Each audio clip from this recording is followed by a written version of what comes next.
کہ ہم سب کو ان باتوں پر عمل کرنے کی ضرورت ہے۔ تو اللہ سے سب سے پہلے یہ دعا کیجئے کہ اللہ تبارک و تعالی ہم تمام مسلمانوں کو قرآن و سنت کی باتوں پر عمل کرنے کی توفیق عطا فرمائے۔ قرآن اور شریعت، جو قرآن ہے، ہماری جو شریعت ہے، یہ دنیا کی سب سے بہترین شریعت ہے، سب سے بہترین کتاب ہے۔ آج لوگ اس قرآن پر طرح طرح کے الزامات لگاتے ہیں، خصوصاً ہمارے بھارت میں، ہندوستان میں سناتنی ہندو بھائی، RSS بجرنگ دل کے لوگ زیادہ اس قرآن پر اعتراض کرتے ہیں۔ وہ یہ کہتے ہیں کہ مسلمانوں کے پاس جو شریعت ہے، جو قرآن ہے، یہ آج کے وقت میں اس کی کوئی ضرورت نہیں ہے۔ وہ کہتے ہیں کہ یہ قرآن 1458 سال پہلے نازل ہوا، یہ اس وقت تو کام آیا لیکن اب اس کی کوئی ضرورت نہیں ہے۔ تو کیا یہ بات صحیح ہے؟ بالکل صحیح نہیں ہے۔ یہ جو قرآن ہے، یہ to the day of judgment, قیامت تک انسانوں کی رہنمائی کے لیے سب سے بہترین سموِدھان ہے، سب سے بہترین قانون کی کتاب ہے۔ اور صرف قیامت تک نہیں بلکہ مرنے کے بعد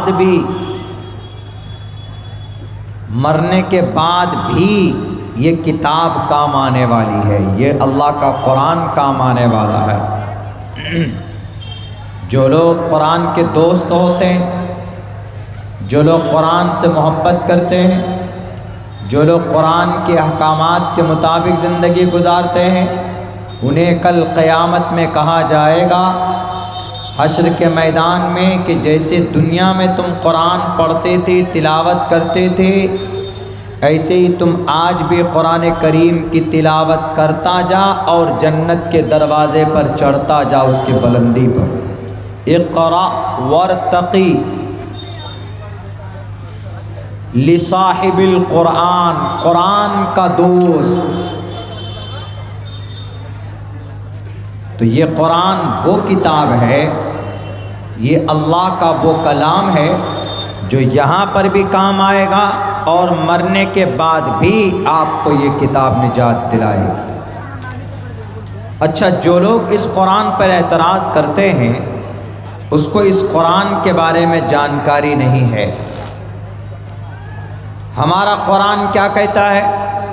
پہلے نمبر پر اللہ ایک ہے، قل هو اللہ احد اللہ الصمد لم یلد ولم یولد ولم یکن لہ کفوا احد، کہ اللہ ایک ہے، اللہ کسی سے پیدا نہیں ہوا، چونکہ اللہ جو ہوتا ہے وہ پیدا نہیں ہوتا۔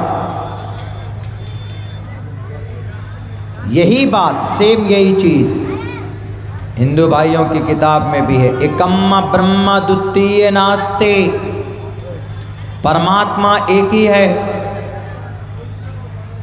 اور ہم میں قرآن کیا بتاتا ہے؟ لم یلد ولم یولد، اللہ پیدا نہیں ہوا اور اللہ سے کوئی اور بھی پیدا نہیں ہوا، یعنی اللہ کسی کا باپ بیٹا نہیں ہے، اللہ کی بھی کوئی اولاد نہیں ہے۔ تو یہ بات ہندو بھائیوں کی کتاب میں بھی ہے، نتسچ کسچت پترسٹی لکے نچستا نوچ تسیہ لنگم سکار نام کرنا دیپا دیپو نچاسچی کسچ جنتا نچا دیپا۔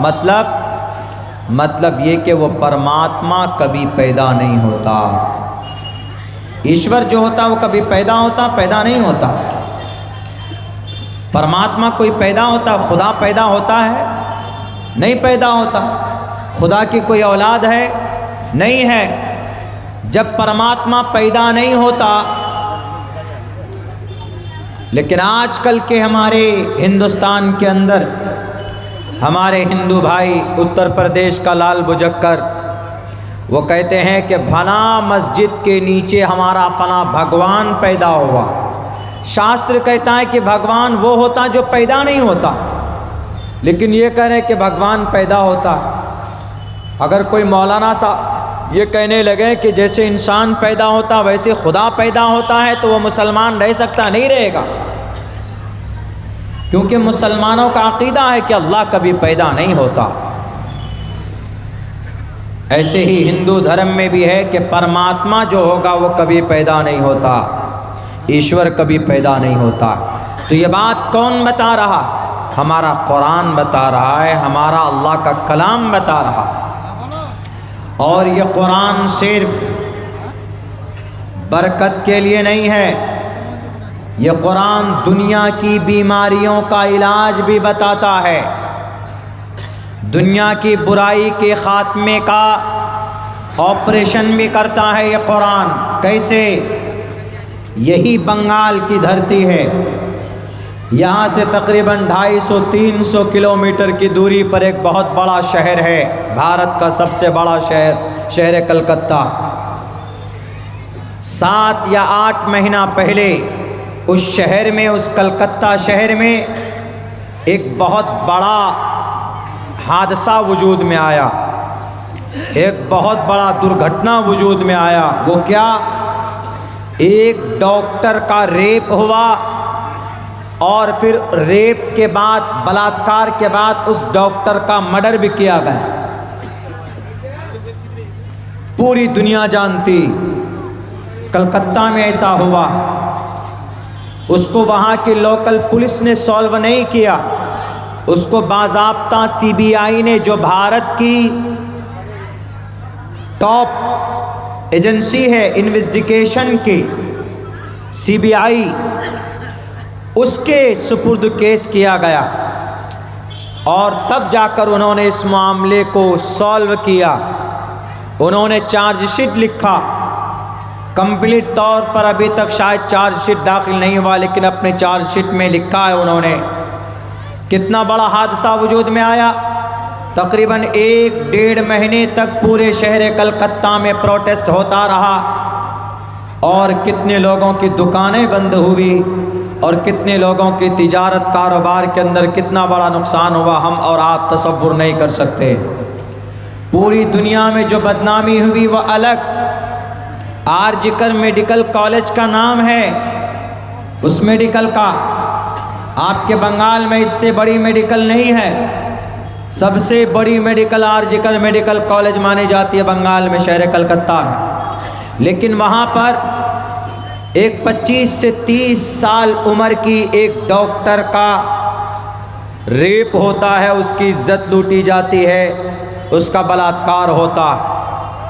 اس ڈاکٹر کا نام غالباً ڈاکٹر اہانہ ہے شاید، یا جو بھی نام ہو، نام کی ضرورت بھی نہیں ہے۔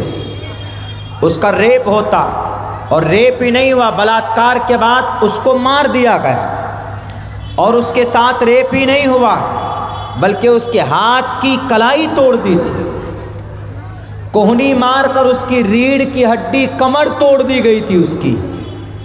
اس کو اس زور سے تھپڑ مارا تھا کہ جو شیشہ، جو چشمہ پہنا تھا، اس چشمے کا گلاس شیشہ ٹوٹ کر اس کے آنکھ میں گھس گیا تھا، وہ اس کا آنکھ بھی پھوڑ دیا گیا تھا۔ یہ اتنا بڑا حادثہ اگر قرآن کی، شریعت کی، حدیث کی باتوں پر عمل کر لیتا تو اتنا بڑا حادثہ وجود میں نہیں آتا۔ کیسے؟ میں بتاتا ہوں۔ CBI نے اپنے چارج شیٹ میں لکھتا ہے، CBI کیا کہتا ہے؟ CBI یہ کہتی ہے، وہاں کی ایجنسی جو ہے ہمارے انڈیا کی، وہ یہ کہتا ہے کہ ڈاکٹر اہانہ کی عزت لوٹی گئی، اس کا مرڈر ہوا۔ جو ریپسٹ ہے، جو مجرم ہے، جو مرڈرر ہے، جو گنہگار ہے، اس دن، اس رات میں وہ شخص، وہ وہاں کا گارڈ تھا۔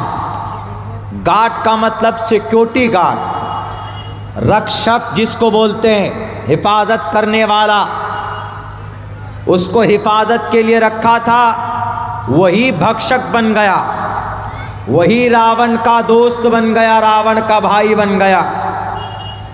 اگر پولیس والے ہی بے ایمان ہو جائیں، لوگوں کے ساتھ ناانصافی کریں، لاٹھی اور ڈنڈے برسائیں، تو لوگ کس پر امید کرے گا؟ چونکہ پولیس والے ہمارے پروٹیکٹر ہیں، ہمارے محافظ ہیں، ہمارے رکشک ہیں، ایسے ہی وہ گارڈ تھا وہاں پر، وہ ڈیلی شراب پیتا تھا، شراب کا عادی تھا۔ آپ کے بنگال میں شراب پر بین نہیں ہے، پابندی نہیں ہے، لیکن میرے بہار کے اندر میں شراب پر پابندی ہے۔ وہ الگ بات ہے کہ ہوم ڈیلیوری بھی دی جاتی ہے بہار کے اندر، چپکے گھر میں پہنچایا جاتا۔ شراب پر بہار میں پابندی ہے، بنگال میں پابندی نہیں ہے۔ یہاں دھڑلے سے اس چیز کی فراوانی ہوتی ہے، مل جاتی۔ تو وہ CBI نے لکھا ہے کہ یہ جو گارڈ تھا یہ شراب پیتا تھا، اور جس دن اس نے یہ مرڈر کیا ہے، اور جس دن اس نے یہ زنا کیا ہے، ریپ کیا ہے، اس دن اس نے 3-4 بوتل ایکسٹرا شراب پی رکھی تھی۔ ڈیلی 1 پوا چڑھاتا تھا، آدھا پوا چڑھاتا تھا، یعنی 1 بوتل پیتا تھا، اس دن اس نے شراب پی رکھی تھی 3 بوتل ایکسٹرا اور زیادہ اس نے۔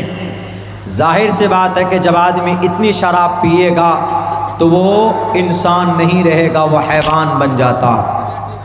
جو لوگ شاید زیادہ جو لوگ شراب پیتے ہیں ان کو پتہ ہوگا، ہمیں تو معلوم نہیں، ہم نے تو صرف پڑھا ہے، ہم نے تو میڈیکل سائنس وغیرہ کا رپورٹ پڑھا ہے کہ جو آدمی شراب پیتا ہے تو شراب پینے کے بعد آدمی کی صحیح سوچنے کی صلاحیت اور صحیح بولنے کی صلاحیت ختم ہو جاتی ہے، اس لیے الٹا پلٹا بولنے لگتا ہے۔ شراب پی کر آدمی جب زیادہ پی لے، جب زیادہ نشہ میں آ جائے تو اس کو تو راستے بھی ایک راستہ 2-2 3-3 نظر آنے لگتا، لڑک کر چلتا۔ یہ تحقیق ہے، بیرک ہے۔ اس آدمی نے اس رات کو شراب پی، زیادہ شراب پی، اور اس کا ایک دوست تھا، اس کے دوست کی طبیعت خراب تھی، اس کا ٹریٹمنٹ وہیں پر اسی ہاسپٹل میں ہو رہا تھا۔ یعنی جس دن یہ ریپ ہوا اس دن سے 1 ہفتہ پہلے اس کے دوست کا ایڈمیشن ہوا وہاں پر ٹریٹمنٹ کے لیے، علاج کے لیے۔ یہ اپنے دوست کے پاس جاتا تھا، اس دوست کا ٹریٹمنٹ یہی ڈاکٹر کرتی تھی، لیڈی ڈاکٹر۔ جب وہ ڈاکٹر آتی تھی، عموماً ہندو سماج میں ایسا ہوتا ہے کہ ہمارے ہندو سماج میں لڑکیاں ہوتی، جو عورتیں ہوتی، وہ اپنے بال کو کھول کر رکھتی ہیں، وہ پردہ نہیں کرتی، وہ چہرے کو نہیں ڈھانپتی۔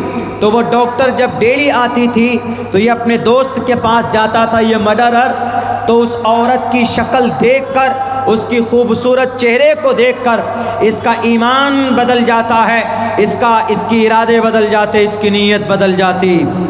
وہ پھر اس انتظار میں رہتا ہے کہ مجھے تو اس عورت کے ساتھ، اس ڈاکٹر کی عزت پر ہاتھ ڈالنا ہے، مجھے اس کے ساتھ اپنی خواہش پوری کرنی ہے۔ یہ مقصد اس کے دماغ میں چلنے لگے، یہ ارادہ کرنے لگا کہ میں کسی دن موقع دیکھتا ہوں، کسی دن موقع ملا تو میں ضرور اس ڈاکٹر کے ساتھ اپنی خواہش پوری کروں گا، میں شکار کروں گا۔